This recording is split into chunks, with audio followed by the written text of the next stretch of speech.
Magandang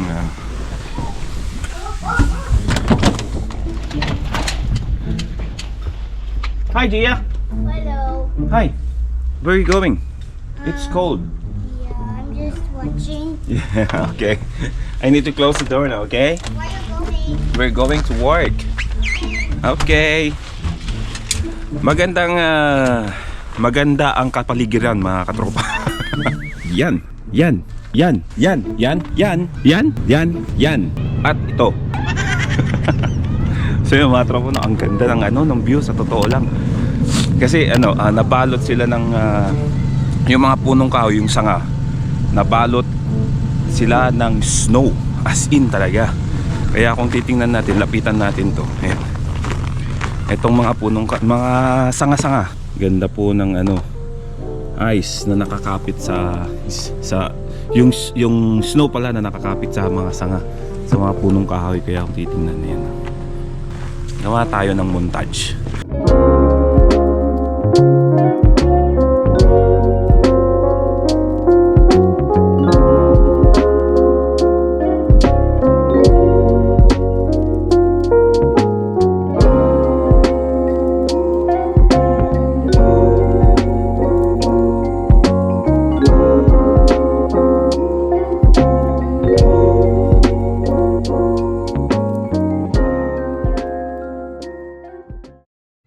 Ang ganda, grabe, di ba?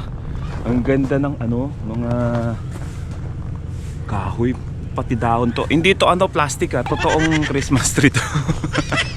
Yung ganyan, totoo yan. So ayan, ang ganda di ba? Napakaganda Layo tayo, ayan di ba? Napakaganda. Ganito yung every year kong nakikita ko, sa totoo lang, every year. Pero sa totoo lang, hindi ako masyadong nakakapag-picture. Ngayon lang nakapag-picture at nakapag-video ng sobrang malapitan kasi syempre busy nga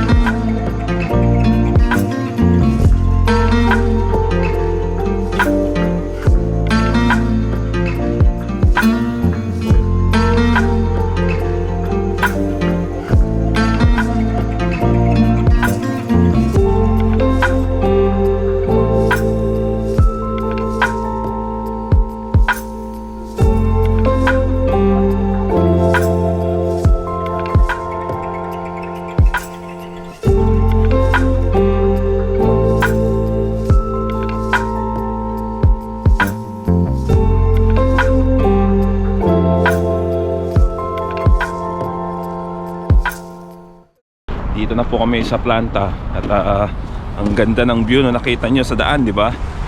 Ganito kaganda rito sa Canada pagka ganitong mga winter. Mga snow na nakakapit sa mga kahoy, mga ganoon, sa mga sanga. Ang dami dyan, marami dyan, sa totoo lang. Napakaganda. Pero syempre, tiis-tiis lang dito kasi yung mga gandang yan, may kapalit yan, malamig. Lamig. Ay, Sunday!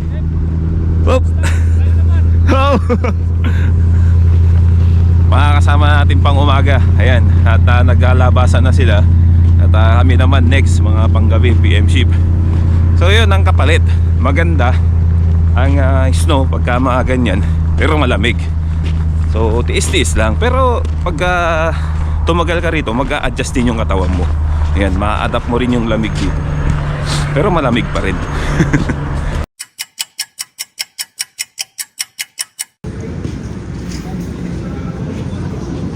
Huli. Uy, ano yan? Ha? Ano yun? Birthday ko. Birthday mo? Birthday ko dun. Naks naman. Hindi kasi sabihin nyo namin dito na lang. Ha? Dito na lang. Grabe sarap na patingin Sige. Happy birthday, Ebony. Oh, Merry Christmas. Ay, I thought it's your birthday. No, it's okay. I'm good. And Merry Christmas, everyone. Tahimik na Cyrus. Pagod ba? Pagod. Yun, tapos na ang aming trabaho. At mahamog ang paligid.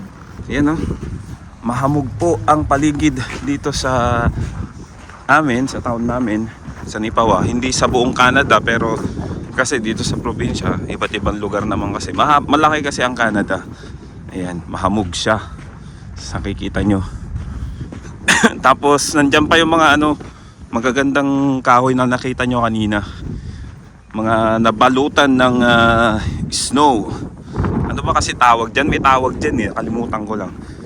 Paki-comment na lang po sa mga nakakaalam kung ano yung tawag dyan sa sa kanyang klase ng snow na kumakapit doon sa mga sanga ng kahoy. Sa mga ibang viewer, lalo na yung mga nasa Pinas o ibang lugar, at least alam nila kung ano tong meron dito, meron kung ano yung pangalan sa ganyang sitwasyon. Ngayon mga tropa, pauwi na kami. Ay hindi pa pala, magpapain ko pa pala ng sasakyan. Pero pauwi na kami, out na kami. Ang date ngayon dito ay 23, tapos ay 24 na. 24 na, alas 12. 24 na, alas 12 na pala. Bukas may pasok pa kami. Tapos magpapasko kami sa planta. Hindi. Paglabas namin siguro Christmas Eve na. Yan po yung sinasabi ko na balot. Pati yung sanga doon, no? Yun yung kahoy doon, yun. Pati doon. Balot na balot ng snow, yellow ang lugar. Nya? Sa bali bulong na. Ibang dahon. Ayan hanggang doon, oh. Laki, oh. Ang dami, oh. Ayan hanggang doon. Lalo na doon sa sa mga mapuno. Pag nakikita mo doon sa mapuno, ang gandang tingnan. Puting-puti talaga. Ayan. Ito yung sabi sa akin ni Byron noon nung bagong dating ako, 2021 noon, na pag nakakita ako ng mga ganito, grabe, magagandahan ka, which is true talaga. Nagandahan nga talaga ako. So sa mga nangangarap na makapunta dito sa Canada, ito yung mga asahan nyo na tanawin pagka ganitong winter season. Ayan.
Nawala na yung mga yelo sa sanga. Ayan.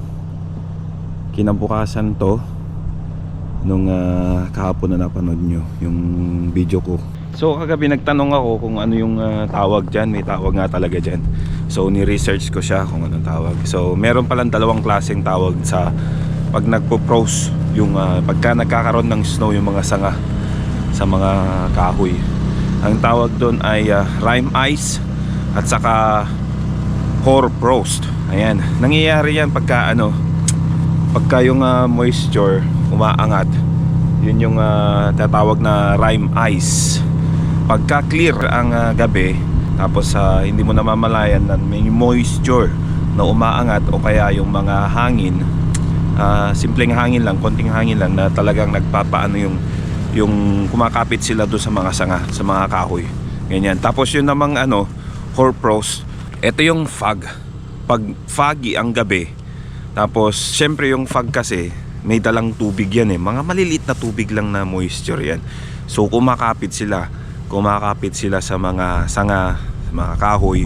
Tapos depende sa direction, magandang tinitingnan. Katulad ng napakita ko kagabi, sa unang video ko na to, yun, yung ganda ng horsefrost na yun. So napakaganda mga tropa. Ngayon wala na kasi sunny na, ayan. Maaraw na at napapansin ko medyo nagme-melt na yung iba. Pero natatangay na ng hangin yung mga snow sa mga punong kahoy. Akala ko nag-i-snow pero hindi pala kasi yung mga snow nililipad, natatangay na galing sa mga punong kahoy. So yan mga tropa, nagpapainit ako ng sasakyan at sana nakatulong yung yung impormasyon na yun. At ganun pala yung sitwasyon, rime ice o kaya horsefrost. Pero nakita ko may hard rime ice at saka soft rime ice. Pero yung horsefrost, iba rin pala ang image at itsura ng horsefrost. At saka pag nangyayari yun, pag foggy lang talaga yung gabi, yung matatawag mong horsefrost. Pero pag hindi at clear yung gabi, rime ice pag nagkaroon ng ganun. So kagabi foggy siya, so mga ilang gabi rin nag-foggy eh. So ganun siguro yung horsefrost yun. Ganun. Konting information lang mga katropa tungkol dito sa amin kung ano yung nangyayari at kung paano nabubuo yung mga ganung napakagandang view, nature dito sa Canada. Kasi ako curious din talaga kung malaman kung bakit nagkakaganon. Ganun talaga ako eh. Laging nakikurious kaya nire-research ko agad yan. So yun, nakatulong po sana. Alright, dito na po kami sa trabaho at nakita ko si Pablo na pag-alagala dyan. Kaibigan. Ayan si Pablo, mag-shoutout ka muna Pablo. Shout out sa ate ko ulit. Ate. Sa Alberta, Kuya Sino? Boyet, Ate Landa. Hello. Mga And bata. sa Pilipinas. Shout out. Tsaka ito yung pinaka-monster namin dito sa High Life, Billy. Lihan, sama-sama tayo. Merry Christmas everybody. Ayun nga pala, ang araw nga po pala dito ay December 24. 24. At Kami ay may trabaho. maghanap buhay. Mag-aararo muna kami. Mag-aara. Pasok muna sa trabaho. Mamaya Tapos, na yung lasing ano. Oo, paglabas namin, Kayo pala kayo. paglabas namin ay dito tayo mag-Christmas Eve, di ba? Ayun. Oo nga pala, Pasko na sa Pinas, katatapos lang ng nila. Lasing na sila ngayon doon. No? Oo, lasing na sila doon. Pero kami nandito magtatrabaho pa. So, Lasing din tayo sa trabaho. malasing din kami sa trabaho mamaya nito. Nya, di ba? Merry Christmas. Tapos paglabas namin, diretso handaan na. Kaya ganito ang buhay namin. May mga vlog rest. Walang celebration dito. Oo. Ganito ang Pasko namin dito sa sa amin lang hindi sa lahat, Hindi sa lahat. Hindi sa Kasi lahat. yung iba walang pasok no. Oo, yung iba walang pasok, yung iba may nakakausap ako, mga kaibigan ko, may pasok din sa ibang probinsya. Ito, Pogi, oh. Yan, Pogi. Oh. Thank you. Baka maano tayo eh.